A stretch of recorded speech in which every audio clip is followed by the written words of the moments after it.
بسم الله الرحمن الرحيم. عن عبد الله بن عباس رضي الله تعالى عنهما قال قال رسول الله صلى الله عليه وسلم نعمتان مغبون فيهما كثير من الناس الصحة والفراغ رواه البخاري.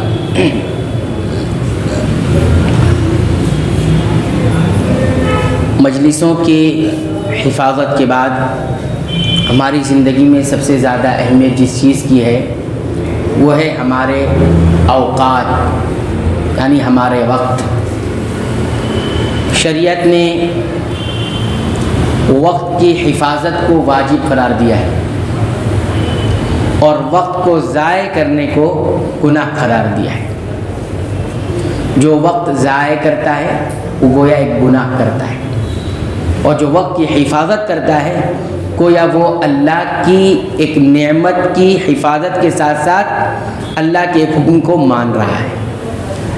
حضرت عبداللہ ابن عباس رضی اللہ تعالیٰ عنہ بیان کرتے ہیں کہ اللہ کے رسول صلی اللہ علیہ وسلم نے فرمایا، اللہ کی بے شمار نعمتوں میں سے دو نعمتیں ایسی ہیں کہ جن دو نعمتوں کے اندر بہت سارے لوگ خسارے میں ہیں، نقصان میں ہیں، گھاٹے میں ہیں. کیا ہے دو نعمت؟ الصحت، ایک صحت مندی کی حالت، اور دوسری الفراغ، خالی اوقات، جس کو ہم کہہ سکتے ہیں فری ٹائم، جس میں انسان کے پاس کوئی مشغولیت نہیں ہے، خالی ہے. یہ دو نعمتیں اللہ کی ایسی ہیں جن میں بہت سارے لوگ خسارے میں ہیں. اس حدیث سے کئی ایک بات معلوم ہوتی ہے. پہلی بات یہ معلوم ہوتی ہے کہ انسان اس دنیا میں ایک تاجر کی حیثیت سے زندگی گزار رہا ہے. کس حیثیت سے؟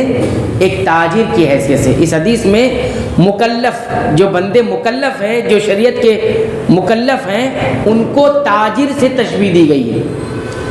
تاجر ہوتا ہے، تاجر کے پاس پونجی ہوتی ہے، سرمایہ ہوتا ہے، ٹھیک ہے؟ تبھی تو نقصان اور گھاٹے کی بات، فائدے اور گھاٹے کی بات آتی ہے. جو تاجر ہے اسی کی بات سامنے یہ بات آتی ہے، فائدہ کتنا ہے، نفع کتنا ہے، نقصان خسارہ کتنا ہے، یہی پوچھتا ہے نا. تو انسان ایک تاجر ہے، یہ حدیث بتاتی ہے، اور اس کے پاس پونجی کیا ہے، سرمایہ کیا ہے؟ دو چیزیں ہیں. بہت سارے پونجی ہے، اس کے پاس دو چیزیں کیا ہے؟ ایک تو صحت مندی اور دوسرا خالی اوقات. یہ اس کے پاس پونجی ہے. اب اس کا استعمال جو ٹھیک کرے گا، اچھے سے کرے گا، تو وہ تاجر کیا ہے؟ فائدہ مند تاجر ہے، کامیاب تاجر ہے. اور اگر اس کو صحیح طور پہ استعمال نہیں کرے گا تو پھر وہ کیا ہے؟ خسارہ اٹھانے والا ہے. یہ پہلی بات معلوم ہے. تو ہمیں اس دنیا میں ایک تاجر کی حیثیت سے بھی رکھا گیا ہے کہ ہم تاجر ہیں، ہمارے پاس بہت ساری پونجی ہے. ایک پونجی کون ہے؟ صحت کی حالت ہے، یعنی جس میں ہم صحت مند ہیں، اور دوسرا ہمارے پاس خالی اوقات ہے، مشغولیت نہیں ہے. یہ پہلی بات معلوم ہے. دوسری بات یہ معلوم اس حدیث سے کہ ہمیں صحت مندی کے دنوں کو اور خالی اوقات کے دنوں کو، ان دونوں کو فائدے میں لانا چاہیے قبل اس کے کہ یہ دونوں چلے جائے ہمارے پاس سے. صحت مندی کے عالم میں ہم اچھے کام کر لیں، اللہ سے قریب ہونے کے کام کر لیں، اور خالی اوقات میں اچھے کام کر لیں قبل سے کہ یہ دونوں چلے جائیں. اس حدیث سے معلوم ہوتا ہے یہ دونوں چلے بھی جاتے ہیں. صحت مندی کے ایام رہتے ہیں لیکن یہ چلے بھی جاتے ہیں. انسان بیمار بھی ہوتا ہے، کمزور بھی پڑتا ہے. اور ایسے ہی خالی اوقات اگر ہمارے پاس میسر ہیں تو اس سے بھی اچھی طرح اس سے فائدہ اٹھا لینا چاہیے، کیونکہ یہ چلے جاتے ہیں. ایسا وقت بھی انسان کے پر، ایسے دن بھی آتے ہیں جس میں کوئی ٹائم نہیں ہوتا انسان کے پاس، وقت ہی نہیں ہوتا ہے، مشغول رہتا ہے انسان، کوئی اس کے پاس کام ہی کام نہیں کر پاتا کچھ. اب پچھتا رہا ہے کہ یہ کر لوں لیکن وقت ہی نہیں ہے. یہ دوسری بات معلوم ہوئی کہ اس سے فائدہ اٹھانا چاہیے. تیسری بات جو معلوم ہوتی ہے وہ یہ معلوم ہوتی ہے کہ یہ دنیا مزرعۃ الآخرہ، آخرت کی کھیتی ہے. یہاں ہم ایک کسان کی حیثیت زندگی گزار رہے ہیں. اب ہم جو بو دیں گے، جو ڈال دیں گے زمین میں، وہی ہم کل آخرت میں پائیں گے. مزرعۃ الآخرہ ہے. کسان یہی نا، جو کچھ محنت کرتا ہے وہ اسی کا پھل آگے وہ دیکھتا ہے، اسی کا نتیجہ وہ دیکھتا ہے۔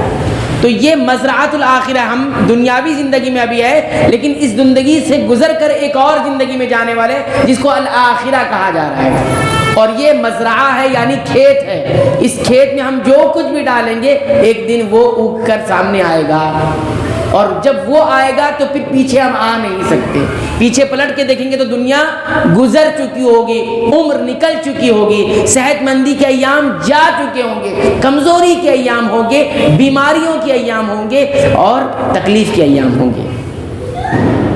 ان بوڑھوں سے جا کر پوچھئے جن کو آج پچھتاوا ہو رہا ہے، کبھی ہم بیٹھیں بوڑھوں کے پاس، بزرگوں کے پاس، اور ذرا ان کی کیفیت کو سمجھنے کی کوشش کریں، ان سے پوچھیں تو معلوم ہوگا کہ کس کیفیت سے وہ گزر رہے ہیں، کس دلی تکلیف سے وہ گزر رہے ہیں۔ اگر وہ صحیح پر آ گئے ہیں تو ان کو کتنا پچھتاوا ہو رہا ہوگا، کاش جوانی کے ایام لوٹ کر آ جاتے اور میں وہ سب کرتا جو اب کرنا چاہتا ہوں، وہ سب میں کر لیتا جو اب میں کرنا چاہتا ہوں۔ یا ان بیماروں کے پاس جا کر بیٹھے جو بیمار بہت کچھ چاہتے ہیں کرنا لیکن کر نہیں پاتے، بہت ساری بیماریاں لگ چکی ہیں ان کے پاس، بہت کچھ کرنا چاہتے ہیں۔ دیکھیں نا ہمارے درمیان ایسے بھائی بہن بھی رہتے ہیں جن کے پاس ایسی بیماری ہوتی ہے کہ سجدے نہیں کر سکتے، ہوتے ہیں نا، لیکن اللہ نے آج سجدے کی توفیق عطا کی۔ ان سے پوچھیں وہ سجدوں کی لذت کی پیشانی زمین پر جب رکھی جاتی ہے اللہ سے قریب ہونے کے لیے تو اس کا مزہ کیا ہوتا ہے، اس کی حلاوت کیا ہوتی ہے، اس کی چاشنی کیا ہوتی ہے۔ ایسے بہت سارے بیمار ایسے ہیں جو اس تڑپ میں جی رہے ہیں کہ کاش میرے پاس بھی ایسی صحت مندی کے دن ہوتے کہ میں اپنی پیشانی کو زمین پر رکھ سکتا تھا، لیکن آج ہمارے پاس یہ ساری چیزیں موجود ہیں۔ کل ہم جو اپنی پیشانی کو زمین پر رکھنا بھی چاہیں گے تو نہیں رکھ سکیں گے۔ تو یہ ایک بات ہے۔ چوتھی اور آخری بات حدیث سے یہ معلوم ہوتی ہے کہ اللہ کی نعمتوں کی شکر کیسے ادا کرنا ہے وہ معلوم ہوتا ہے۔ عملی شکر کا ایک نمونہ اس حدیث میں بتایا گیا کہ اللہ کی نعمتوں کا شکر ایسے بھی ہوتا ہے کہ اس نعمت کو اللہ کی اطاعت میں لگایا جائے۔ اگر نعمتیں اللہ کی اطاعت میں نہیں لگ رہی تو وہ نعمتوں کی ناشکری ہے۔ زبان سے آدمی کہہ تو رہا ہے اللہ کا شکر ہے اس نعمت پر، جیسے کہہ رہا ہے میرے پاس صحت مند ہے اللہ کا شکر ہے، شاید شکر ہو گیا؟ نہیں ہوا۔ تین طرح کا شکر ہوتا ہے میرے بھائی، یاد رکھیے۔ نمبر ایک زبان سے کہ اللہ کا شکر ادا کرے، اس کی تعریف بیان کرے، حمد بیان، اللہ کا شکر ہے، تمام تعریفیں اللہ کی۔ یہ تو زبانی شکر ہوا نا، یہ شکر نہیں ہوا، زبانی شکر ہوا، ایک حصہ ہوا شکر کا۔ دوسرا شکر کیا ہے؟ دل سے شکر ادا کرنا، یعنی اعتراف کرنا یہ نعمت اللہ کی ہے، یہ بھی ایک شکر ہے، لیکن یہ شکر کا ایک حصہ ہوا، دو حصہ ہو گیا۔ تیسرا شکر اس نعمت کو عملی طور پر اللہ کی رضا کے لیے اللہ کی اطاعت میں لگا دینا، تب یہ شکر ہوگا۔ موبائل ہے نا، موبائل یہ اللہ کی نعمت ہے نا، ہے نا نعمت، اللہ کا شکر ہے میرے پاس اچھا موبائل ہے، یہ تو ہو گیا زبانی۔ اللہ کا شکر ہے کہ اللہ ہی نے مجھے یہ عطا کیا، اللہ کی نعمت ہے یہ ہو گیا دوسرا شکر۔ لیکن تیسرا شکر تو نہیں ہے دوا، اس کا استعمال کہاں ہو رہا ہے؟ اس کا استعمال کہاں ہو رہا ہے؟ اللہ کی اطاعت میں ہو رہا ہے یا اللہ کی نافرمانی میں ہو رہا ہے؟ اگر اطاعت میں نہیں ہو رہا ہے تو پھر آپ نے شکر کا حق ادا نہیں کیا، دو ہی شکر ہوا ہے، تیسرا شکر ہوا ہی نہیں ہے۔ یہ حدیث بتاتی ہے کہ صحت مندی جو اللہ کی بہت بڑی نعمت ہے اور خالی اوقات جو اللہ کی بہت بڑی نعمت ہے، ان دونوں نعمتوں اللہ کی اطاعت میں لگا دیا جائے تب یہ اللہ کا کما حقہ شکر ادا ہوگا۔ یہ شکر کی تیسری شکل ہے جس کو عملی شکر کہا جاتا ہے۔ عملی شکر، عمل سے لا کر اس کو بتایا جائے۔ تو بہت ساری نعمتیں ایسی ہیں جو اللہ کی اطاعت میں نہیں لگ رہی ہیں، اللہ کی اطاعت میں وہ نہیں جا رہی، وہ کہیں اور اللہ کی نافرمانی میں لگ رہی ہے۔ تو زبان سے شکر ادا ہو گیا لیکن عملاً شکر ادا نہیں ہوا۔ تو یہ حدیث ہمیں بتاتی ہے کہ اپنی اوقات کی حفاظت کی جائے۔ اگر ہم نے اوقات، اپنے خالی اوقات کو ضائع کیے ہیں بیکار کاموں میں، لایانی کاموں میں، معصیت میں، گناہوں میں، تو اللہ سے توبہ کریں۔ جب تک توبہ نہیں کریں گے تو یہ کبیرہ گناہ ہے۔ وقت کو ضائع کرنا یہ کبیرہ گناہ ہے۔ وقت بہت بڑی نعمت ہے نا، اس کو ضائع کرنا یہ کبیرہ گناہ ہے، بڑے گناہوں میں سے آتا ہے۔